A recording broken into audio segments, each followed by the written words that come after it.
ज्ञानयोगावरील व्याख्यानं. मानवाचं सत्य स्वरूप. लंडन इथे दिलेलं व्याख्यान. माणूस कसा जळूसारखा ह्या इंद्रियगोचर जगाला चिकटून असतो.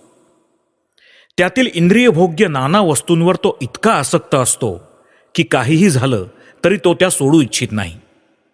पण ज्यात तो रात्रंदिवस वावरत असतो ते हे बाह्य जग माणसाला कितीही खरं, कितीही सारवान, कितीही भरीव वाटत असलं तरी व्यक्तीच्या आणि त्याचप्रमाणे राष्ट्राच्या आयुष्यात असा एक समय हटकून येतो की ज्यावेळी अनिच्छेनी का होईना पण त्यांना विचारावंसं वाटतं की हे सारं खरं आहे ना. आपली इंद्रिय आपल्याला फसवत तर नसतील ना, असा प्रश्नही ज्याच्या मनात कधी चाटून सुद्धा जात नाही, ज्याचा प्रत्येक क्षण कोणत्या ना कोणत्या तरी इंद्रियोपभोगात खर्ची पडत असतो, अशाही माणसाला मरावं लागतंच. आणि त्यावेळी त्यालाही अपरिहार्यपणे वाटतंच की हे सगळं काय होतं, हे सगळं खरं आहे का. ह्या प्रश्नानीच धर्माची सुरुवात होते. आणि ह्या प्रश्नाचं उत्तर मिळालं की धर्माचं काम संपतं. जिथे इतिहास पांगुळतो अशा अत्यंत प्राचीन काळीही, त्या गूढ पौराणिक युगातही, सभ्यतेच्या अंधुक उशककालीही हाच प्रश्न विचारला गेलेला आढळून येतो. मृत्यूनंतर माणसाचं काय होतं, हे सगळं, हे जग खरं आहे का. उपनिषदांपैकी अत्यंत काव्यमय अशा कठ नामक उपनिषदाचा आरंभच या प्रश्नाने होतो. येयम प्रेते विचिकित्सा मनुष्ये स्थित्येके नाय मस्तितीचैके. मनुष्य मेला म्हणजे त्याच्या संबंधी मतभेद उत्पन्न होतो. एक पक्ष म्हणतो की तो आता अगदी कायमचा नाहीसा झालेला आहे, तर दुसरा पक्ष आग्रहाने प्रतिपादन करत असतो की नाही, तसं नाही, तो अजूनही अस्तित्वात आहे. यापैकी कोणता पक्ष खरा, या प्रश्नाला निरनिराळी उत्तरं दिली गेलेली आहेत.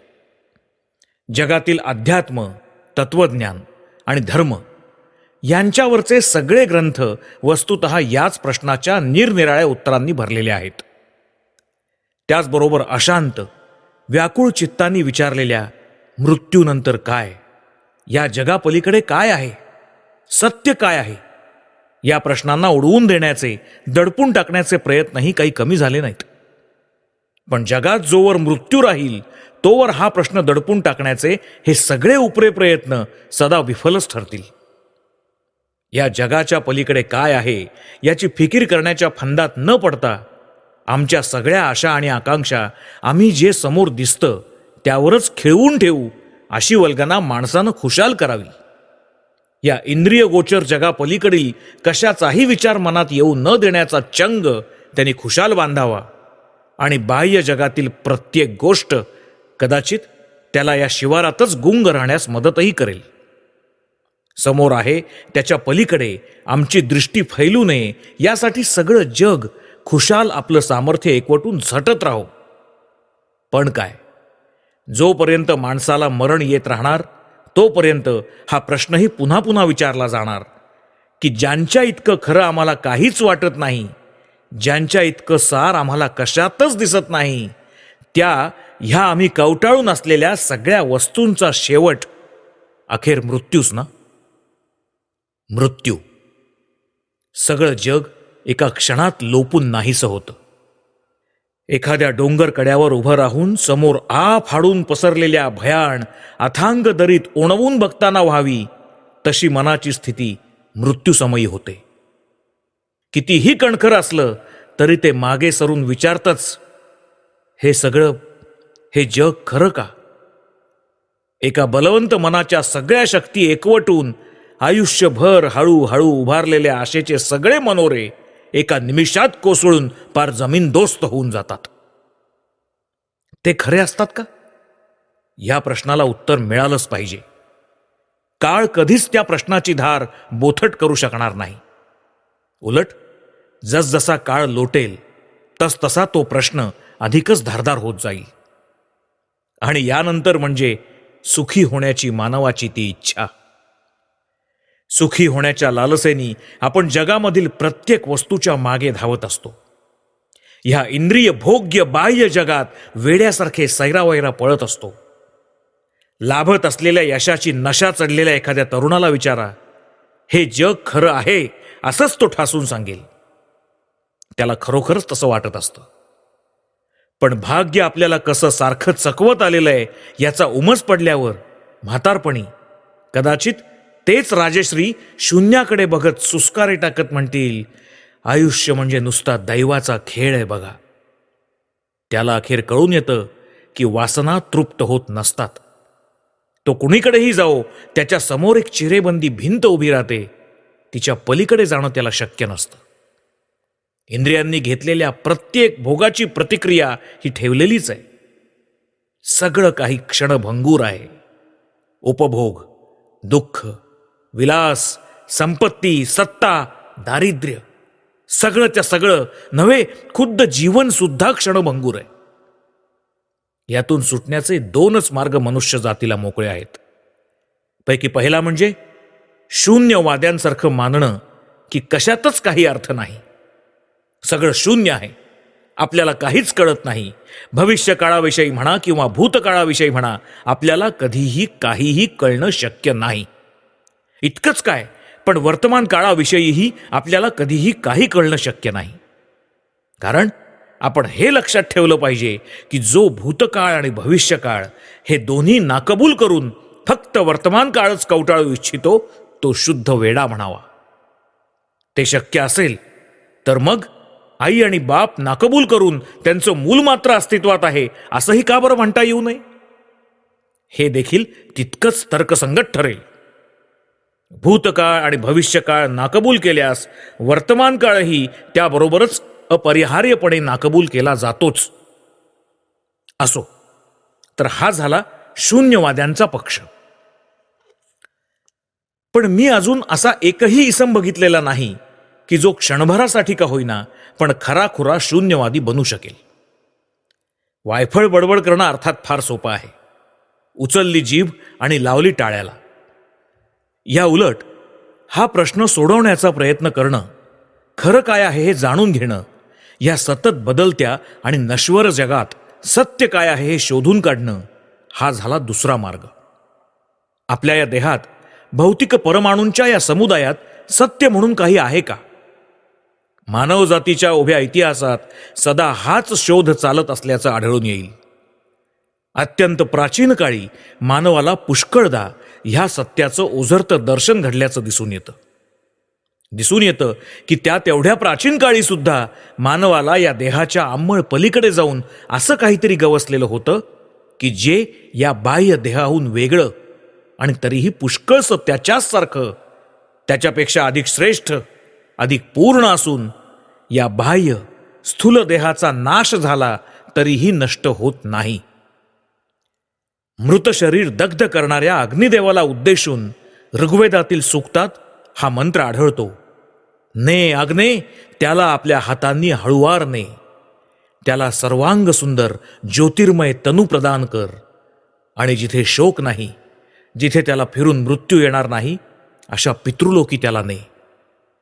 हीच कल्पना प्रत्येक धर्मात असल्याचं तुम्हाला दिसून येईल. आणि हिच्याबरोबर आणखी ही एक कल्पना तुम्हाला सगळ्याच धर्मांमध्ये आढळून येईल. ही एक गोष्ट अत्यंत सूचक म्हणावी लागेल की एकूण एक सर्व धर्म अगदी निरपवादाने सुद्धा प्रतिपादन करतात की मनुष्य जे काही होता त्यापासून तो खाली आला आहे, त्याचा अधःपात झाला आहे, त्याच्या मूळ स्वरूपापासून त्याची च्युती झाली आहे. मग हे सत्य ते पौराणिक कथेचा पेहराव देऊन पुढे ठेवत, की तत्वज्ञानाच्या रेखीव भाषेत सांगत, की सुंदर काव्यातून व्यक्त करत. प्रत्येक धर्मग्रंथात आणि प्रत्येक पुराणात हेच एक सांगितल्याचं आढळून येतं की मानव आज जे आहे, तो जे होता त्याचं भ्रष्ट स्वरूप आहे. यहुदी धर्मग्रंथातील, अगदी जुन्या बायबलातील ॲडमच्या अधःपतनाच्या कथेचं सार तरी हेच आहे. हिंदूंच्या धर्मग्रंथामध्ये सुद्धा हेच पुन्हा पुन्हा प्रतिपादन केलं गेलं आहे. त्यांचं सत्ययुगाचं स्वप्न ह्याचंच निदर्शक आहे. त्या सत्ययुगात म्हणे स्वतःची तशी इच्छा असल्याखेरीज कुणीही मरत नसतो. लोक आपल्या मर्जीप्रमाणे वाटेल तितके दिवस आपलं शरीर टिकवून ठेवू शकतात आणि सगळ्यांची मनं पवित्र आणि बलिष्ठ असतात. हिंदूंच्या मते असं सत्ययुग पूर्वी होतं. त्यावेळी जगात पाप किंवा दुःख अजिबात नव्हतं आणि आपलं आजचं कलियुग ही त्या आदर्श युगाची भ्रष्ट दशा आहे. ह्याबरोबरच सर्व धर्मग्रंथातून आपल्याला जलप्रलयाची कथाही आढळून येते. चालू युग हे एका पूर्वीच्या युगाचं अवनत भ्रष्ट स्वरूप होय असं प्रत्येक धर्माचं मत असल्याचं ह्या सर्वांच्या मधल्या कथेवरून स्पष्ट दिसून येतं. जग अधिकाधिक अधपतित, अधिकाधिक भ्रष्ट होऊ लागलं. अखेर जलप्रलय होऊन मानव जातीचा बराच भाग त्यात नाहीसा झाला आणि मग फिरून चढती कळा सुरू झाली. ते परत हळूहळू आपल्या त्या आधीच्या पवित्र अवस्थेप्रत चाललं आहे. बायबलच्या जुन्या भागातील जलप्रलयाची कथा तुम्हा आम्हा सर्वांना अवगत असेलच. अशीच कथा जुन्या बाबिलोनी, मिस्री, चिनी आणि हिंदू लोकांमध्ये सुद्धा प्रचलित होती. हिंदूंच्या ग्रंथांतरी ही कथा या स्वरूपात आढळते. प्राचीन काळी मनू नावाचे एक थोर ऋषी होते. ते एके समयी गंगा तटाकी संध्या वंदनादी आन्हिक करत असताना एक लहान मासा त्यांच्याजवळ येऊन मला आश्रय द्या म्हणू लागला. समोर एक पाण्याचं भांडं होतं. मनूंनी त्या माशाला त्या भांड्यात ठेवून विचारलं, तुला काय हवं? त्यावर माझ्यापेक्षा एक मोठा मासा माझा पाठलाग करतोय, त्याच्यापासून मला संरक्षण हवंय असं त्या माशाने उत्तर दिलं. मनूंनी मग त्या लहान माशाला आपल्या घरी नेलं. दुसऱ्या दिवशी सकाळी बघतात तो मासा वाढून त्याला ज्या भांड्यात ठेवलेलं होतं त्या भांड्या एवढा मोठा झाला असल्याचं मनूंना आढळून आलं. मनूंना समोर बघून तो मासा त्यांना म्हणाला, आता या भांड्यात राहणं मला मुळीच शक्य नाही. मग मनूंनी त्याला एका हौदात ठेवलं. एका दिवसात तो त्या हौदा एवढा झाला. म्हणाला, यापुढे मला या हौदात राहणं शक्य नाही. त्यावर त्याला नदीत नेऊन ठेवणं मनूंना भाग पडलं. दुसरा दिवस उजाडेपर्यंत वाढत वाढत वाढत त्या माशाने ती नदीही व्यापून टाकली. अखेर मनूंनी त्याला समुद्रात ठेवलं. तेव्हा तो मासा मनूंना म्हणाला, मनो, मी या विश्वाचा सृष्टीकर्ता आहे. मी हे मत्स्यरूप घेऊन तुझ्याकडे आलो ते तुला बजावण्यासाठी की मी जगभर जलप्रलय करणार आहे. तू एक नौका तयार कर, तिच्यामध्ये प्रत्येक प्राण्याचं एक एक जोडपं ठेव आणि स्वतःच्या कुटुंबासह तूही तिच्यामध्ये जाऊन बैस. मग सगळं जग पाण्याने तुडुंब भरून गेलं असताना त्या पाण्यातून माझं शिंग बाहेर येईल. त्या शिंगाला तू आपली नौका बांध आणि तो प्रलय पूर ओसरल्यानंतर तू नौकेतून उतरून पृथ्वीवर वस्ती कर. आणि मग त्यानुसार जगात जलप्रलय झाला आणि मनूंनी मत्स्य भगवानाच्या आदेशानुसार आपलं स्वतःचं कुटुंब, प्रत्येक जातीच्या प्राण्यांचं एक एक जोडपं आणि प्रत्येक उद्भिजाची बीजं त्यातून वाचवली. तो जलप्रलय संपल्यानंतर मनू नौकेतून उतरून जमिनीवर वस्ती करते झाले. आपण सर्वच जण मनूंची संतती, मनूंचे वंशज असल्यामुळे आपल्याला मानव असं म्हटलं जातं. आता मानवी भाषा म्हणजे आतील सत्य बाहेर व्यक्त करण्याचा प्रयत्न आहे. या सगळ्या कथा वाचून माझी अशी पक्की खात्री झालेली आहे की बोबडे बोलच ज्याची भाषा आहे, अशा बालकाप्रमाणेच बाल्य अवस्थेत असलेला मानव या कथांमधून अत्युच्च तत्वज्ञान व्यक्त करण्याचा प्रयत्न करतो आहे. फक्त तसं करण्याचं योग्य साधन किंवा माध्यम त्या बालमानवापाशी नव्हतं इतकंच. पण म्हणून काय झालं, जिला तुम्ही अगदी अचूक, व्यवस्थित, गणितासारखी काटेकोर अशी आजकालची भाषा म्हणता, तिच्यामध्ये आणि जुन्या काळच्या लोकांच्या अस्फुट, गूढ, पौराणिक भाषेमध्ये भेद आहे. तो फक्त अभिव्यक्ती सामर्थ्याच्या प्रमाणाचा. या सर्व कथांच्या मागे एक महान सत्य आहे. प्राचीन लोक ते जणू या कथांमधून व्यक्त करण्याची धडपड करीत आहेत. पुष्कळदा या असल्या पौराणिक कथांच्या मागे अमोल सत्य दडलेली असतात. आणि अत्यंत खेदाने म्हणावं लागतं की आम्हा आधुनिकांच्या गोंडस, घासून पुसून चक्क अशा शब्दावडंबरामागे पुष्कळदा नुसत्या कचऱ्याखेरीज आणखी काहीही नसतं. म्हणून एखादी गोष्ट पौराणिक कथेच्या स्वरूपात मांडली आहे किंवा आजच्या श्रीयुत किंवा श्रीमती अमुक अमुक यांच्या कल्पनांशी जुळत नाही, एवढ्याच कारणाने आपण ती धुत्कारण्याचं काही कारण नाही. अमुक अमुक द्रष्ट्यानं सांगितल्या आहेत एवढ्यासाठी सगळे धर्म आपल्याला या पौराणिक कथांवर विश्वास ठेवायला शिकवतात. म्हणून धर्माला हसणाऱ्या लोकांनी या आजच्या आधुनिकांनाच जास्त हसायला हवं. आजच्या काळात जर एखाद्याने मोझेसचं, बुद्धाचं किंवा ख्रिस्ताचं वचन उद्धृत केलं तर गावंढळ म्हणून लोक त्याला हसतात. पण तेच त्याला हक्सले, टिंडॉल किंवा डार्विनचं नाव उच्चारू द्या, लोकांना ते एकदम पटेल. हक्सले असं म्हणतो, बस पुष्कळांना एवढंच पुरे आहे. आहा, अंधविश्वासाचा केवढा अभाव आहे हा. पूर्वी होता धार्मिक अंधविश्वास आणि आता आहे वैज्ञानिक अंधविश्वास. फरक फक्त इतकाच की त्या जुन्या अंधविश्वासातून जीवनदायी आध्यात्मिक तथ्य लाभत असत, तर आमच्या आजच्या आधुनिक अंधविश्वासातून निर्माण होतो केवळ काम आणि लोभ. तो अंधविश्वास होता ईश्वराची पूजा. हा अंधविश्वास आहे कफ पदार्थ धनाची, नावलौकिकाची किंवा सत्तेची पूजा. या दोन्हीमध्ये हा फरक आहे खरा. असो, आपण आपल्या त्या पौराणिक गोष्टीकडे वळूया. या सर्व कथांमध्ये जी एक कल्पना प्रामुख्याने अनुस्यूत झालेली आपल्याला दिसून येते ती ही की माणूस आधी जे काही होता त्यापासून ढळून तो आता अवनत झालेला आहे. पण वर्तमान काळाकडे वळल्यास आधुनिक संशोधनांनी हे मत अजिबात खोडून काढलं असल्याचं दिसतं.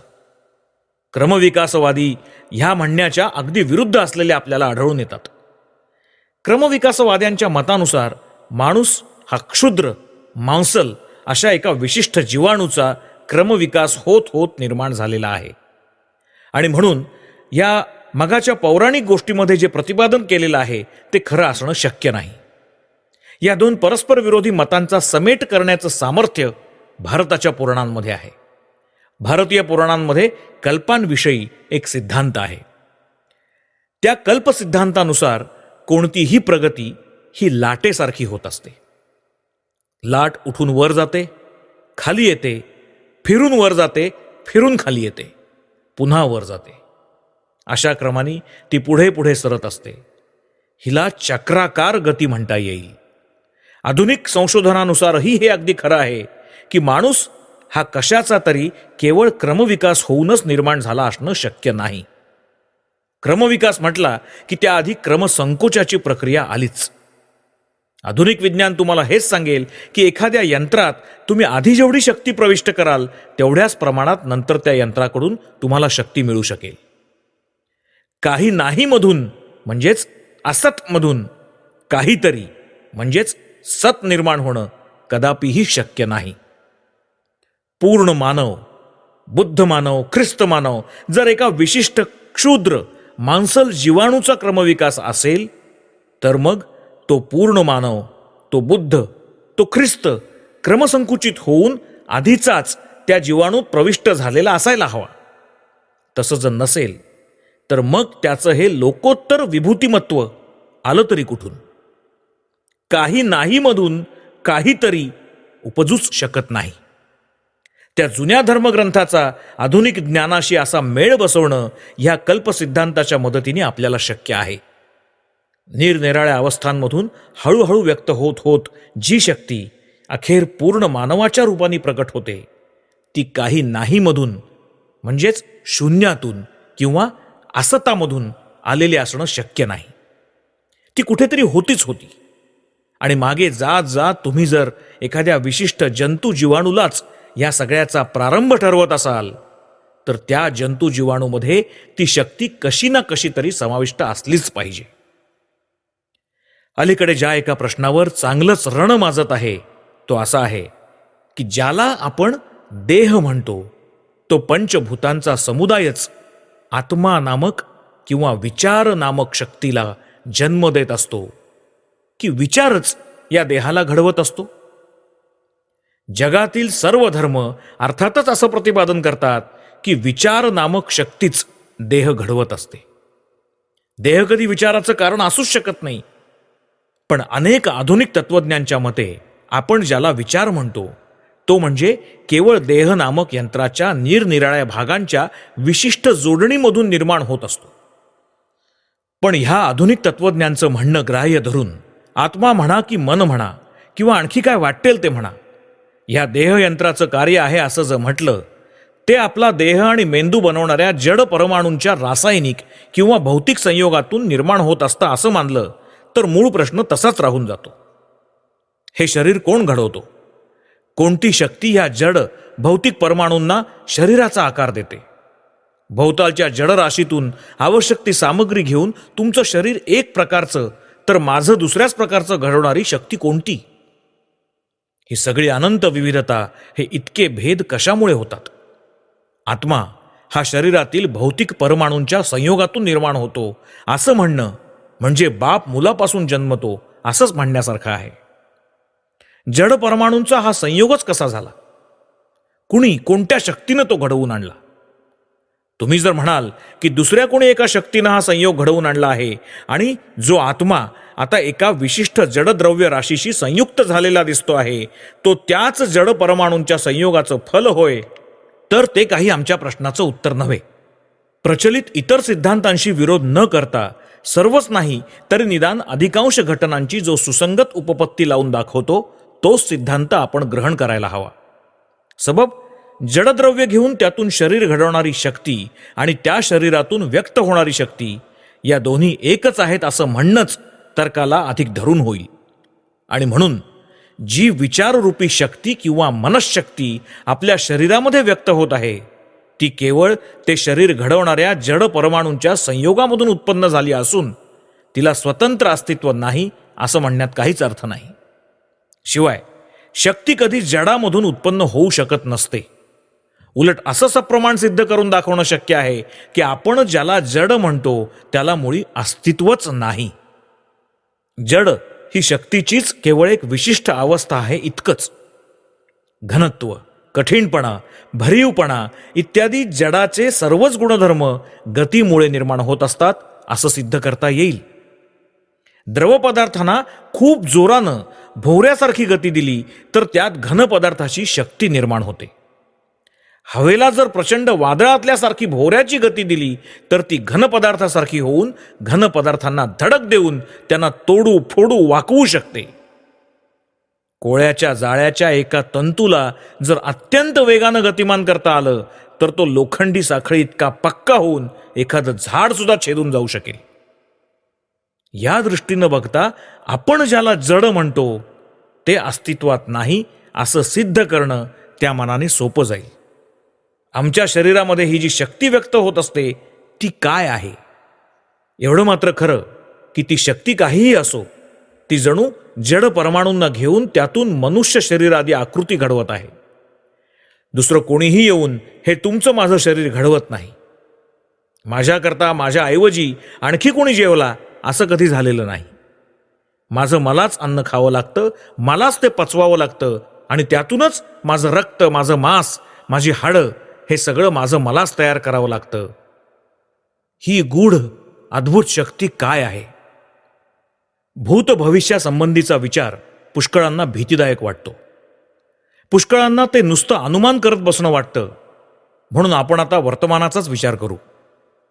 प्रश्न आहे, आपल्यामधून कार्य करणारी ही शक्ती काय आहे? आपल्याला हे माहितीच आहे की प्राचीन काळच्या सर्वच धर्मग्रंथातून ही शक्ती म्हणजे आपल्या शरीरामध्ये वसणारं एक ज्योतिर्मय अंतःशरीर किंवा सूक्ष्म शरीर असल्याचं मानलं गेलेलं आहे. ज्योतिर्मय अंतःशरीर किंवा सूक्ष्म शरीर हे रूपानं बाह्य स्थूल शरीरासारखंच असून स्थूल शरीराचं पतन झालं तरी ते सूक्ष्म शरीर मात्र तसंच टिकतं असं त्याचं वर्णन त्या ग्रंथांमध्ये आढळतं.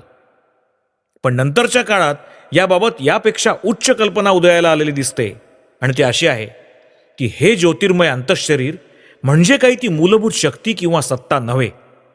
ज्या कशाला म्हणून रूप किंवा आकार आहे ते जड परमाणूंच्या संयोगानेच निर्माण झाला असलं पाहिजे आणि म्हणून तो संयोग घडवून आणणारं वेगळं काहीतरी यामागे विद्यमान असायला हवं. तर आपलं हे बाह्य स्थूल शरीर घडवायला त्याहून वेगळी अशी कशाची तरी आवश्यकता असेल तर मग त्याच कारणासाठी ते ज्योतिर्मय अंतःशरीर किंवा सूक्ष्म शरीर घडवण्यासाठी त्याहूनही वेगळं असं काहीतरी आवश्यक असणारच. त्या काहीतरीलाच आमच्या संस्कृत भाषेमध्ये आत्मा असं म्हटलंय. इंग्रजीमध्ये ज्याला सोल असं म्हटलंय त्यांना कळून आलं की हा आत्माच ह्या ज्योतिर्मय अंतःशरीरातून म्हणजेच सूक्ष्म शरीरातून आपल्या बाह्य स्थूल शरीरावर कार्य करत असतो. हे ज्योतिर्मय अंतःशरीर किंवा सूक्ष्म शरीर मनाचं वसतिस्थान मानलं जाऊन आत्मा त्याच्या पलीकडे आहे असं ठरलं.